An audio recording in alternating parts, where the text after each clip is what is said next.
No. No one would. Nina, your dancing is just as frigid. Ouch. No woman wants to hear that she's frigid, but sadly, many of us are. Yes, I know that there is a plethora of information out there teaching us women how to be better lovers. And we had 6 seasons of Sex in the City, and we watched women living their best lives, and they were able to be free of all their inhibitions. However, there's no real movies out there teaching us about our sexual energy, about sex magic, about sex transmutation. And there's no real characters that embodies the transmutation of sexual energy, except for one. I think that Nina, from the psychological horror thriller Black Swan, was probably the best example of how sexual energy can be used and transmuted into success and creativity. The movie starts out as her being a frigid little girl who then transforms to this beautiful black swan, aka sex goddess, and she manages to dazzle all. What was her secret? And how can a regular plain Jane learn to master the transmutation of sex energy? Well, the answer to all those questions are going to be in this video, so you guys stay tuned. So Black Swan starts out with Nina. She's a 20-something woman who still lives in an apartment complex with her mother. And we all know that she is a perfectionist on all levels, but she only manages to land background roles at her company. However, there is this burning desire in her to do more, to be more. Nina's character is typical of many women who suffer from repressed sexual energy disorder. And yes, that is a condition that I just made up. In fact, the disorder is so prevalent that it's slowly becoming an epidemic throughout our society. So in order to get a better grasp on this, we need to first understand Nina's adversary and competitor, Lily. Lily is a free spirit. She's a transport from San Francisco. She likes to eat cheeseburgers. She parties like a rock star. She takes ecstasy. She hooks up with random men at nightclubs. And she's ambitious and she's talented and she's so much like Nina, only she's not a perfectionist. In fact, she's the opposite of perfection. And that's what makes her perfect for playing the Black Swan in Swan Lake. And Lily, unlike Nina, is in touch with her sexuality, and she can use her sexual energy to not only seduce men, but also seduce massive crowds. She has that insatiable sensuality that's absolutely intoxicating. And so because she has this amazing sexual energy, she doesn't need to master the technique or to be absolutely perfect. Her energy and her passion is so powerful that it shines through. And that, my friends, is the main difference between someone who is sexually repressed from others who are not. Women who are sexually repressed are mechanical, they're wooden, they're stiff, they're even robotic. They don't have the ability to connect and thus get people to entrain with them. And I mentioned in my other videos that entrainment is an artist's way to get others to feel their emotions, their bliss, and even their joy. You see, sexual energy is used for virtually all forms of creation, not just the physical act of sex. The best way to think about sexual energy is to imagine it as a fuel source. Now, let's take this concept a step further and imagine that you're living in this old, beat-up duplex in upstate New York. It's the middle of the winter with blistering temperatures, and let's say it's around 15 degrees outside. That's -9 Celsius for all of you non-Americans. And so you're going to try and warm up the place, and you're going to try and turn that thermostat way up. Only it takes forever for your place to get warm.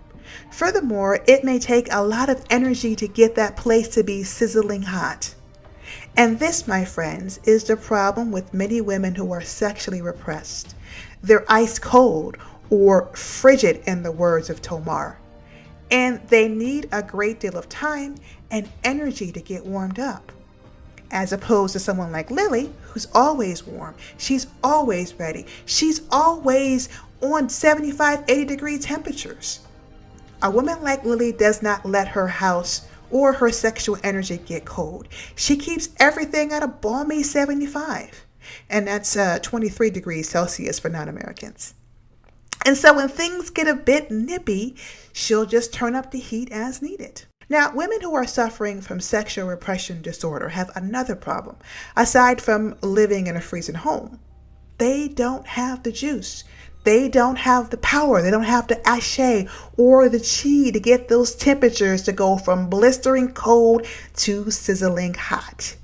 These women are prone to having their second chakra blocked, which inhibits them from being able to manifest, to create, to let loose, to flow. Everything that's involved with sex transmutation stems from the second chakra. In Hinduism, the process of unblocking the chakras is known as Kundalini rising. It is a concept that embodies Shakti, a Sanskrit word that means the embodiment of the divine power. This Shakti energy starts out at the root chakra and slowly rises up and activates all the other chakras until it gets to the crown chakra. So Shakti does this so that she can be one with her mate, Shiva. Together, their power is magnified and their ability to manifest is greatly heightened. The union between Shakti and Shiva represents the balance that's reflected in nature. This balance is often referred to as yin and yang. This is the perfect balance between the dark and light forces of nature. In Ifa, this concept is referred to as the balance between the earthly consciousness and the heavenly consciousness. So in Black Swan, we watched as Nina is constantly struggling to find this balance between the dark and light forces inside of her. And she's struggling to a point where it's driving her absolutely crazy. So as a survival mechanism, she begins to compartmentalize two distinct forces of nature and thus creates an alter ego. Now, we all know that there are artisans out there who have alter egos. Beyonce often spoke about how she transforms into Sasha Fierce when she puts on her stilettos and prances onto the stage. Beyonce says that Sasha Fierce is, of course, fierce and will do unspeakable things that Beyonce could never even imagine. However, the whole idea of alter egos stems from our ancestral belief systems of spirit possessions and, yes, you guys guessed it, primordial gods. Besides, there are a great many rituals and feasts where practitioners would dance to a point of exhaustion, only to be mounted by the spirit. Once mounted, they're able to possess a sustainable amount of power and vitality. Priests and priestesses will study a particular god or deity in hopes of attaining some of their attributes and qualities. And when we're truly lost or hopeless, it's almost a habit for us to reach out to some supernatural force for help. When a woman who is suffering from sexual repression disorder reaches out to a god or deity, she is in turn allowing that deity to mount her, thus giving her the juice to perform a particular task. In other words, she is getting the power that she needs to turn that heat way up. This way, her sexual energy can explode. But Nina had to surrender and lose control in order to be mounted. As a result, she struggled. The perfectionist side of her couldn't let go. The perfectionist side of her had to always be in control. And as a result, her alter ego got stronger and stronger and stronger. So strong that it killed the perfectionist little Nina in the end. Now, this death was necessary because it was needed in order for Nina to become the Black Swan, to embrace her sexuality and her sexual energy and to flourish and to grow. Now, the other thing that we have to understand about sexual energy is that it's not only completely intoxicating, it has a compounding effect. What does that mean? It means that you become stronger with each person you inspire or stimulate.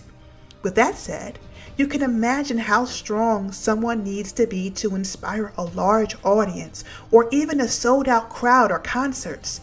The energy is so invigorating that it overpowers you, and it can even drive you to your death in the very worst situations. Besides, we've all heard the horror stories of celebrities that overdose on drugs, or to put it plainly, they just go crazy. And sadly, that was Nina's fate. She was finally able to release all that repressed pent-up energy, and it was so powerful that it consumed her entirely. Now, will Nina's fate be the same as yours? No, of course not. There are plenty of people who have learned the transmutation of sex energy without losing themselves completely. The first thing that you need to do is keep your fire going. That means that your home always has to be on 75. It means that your sexual energy has to always be on. You can never turn it off. And so in other words, you have to work on your sexual energy every day. I used to do this. So when I did this, I would imagine a huge orange light over my abdominal area. Then I would imagine this light getting brighter and brighter and brighter as it climbed over the other chakras, activated those chakras, and then activated my crown chakra. Now, to be honest, I no longer work on my second chakra. I just work on my fourth chakra, focusing on loving energy. And that tends to do the trick for me. But if you're someone who has blocks, you're going to have to work on your second chakra and work on using that energy to unblock those chakras and using that energy to get that kundalini rising so that you can free up all that sexual energy, for lack of better words.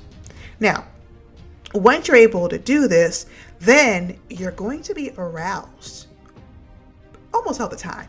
Like you're going to think about it, you're going to get aroused. And that's fine, because when you start to do anything that's creative, you're going to be aroused while you're performing this creative task. If you do anything that involves innovation, anything that involves productivity, you're going to use that energy and put that energy into that creativity. So that's the video, guys. I would love for you to comment, to share, tell me about Black Swan if you liked it, if you hated it, tell me about sexual energy. Any comments that you have are greatly appreciated. Also, don't forget to like, subscribe, share, and you can support this channel by signing up to Audible and getting a free copy of my book, The Garden of Shadows and Bone. See you guys next time. Peace out.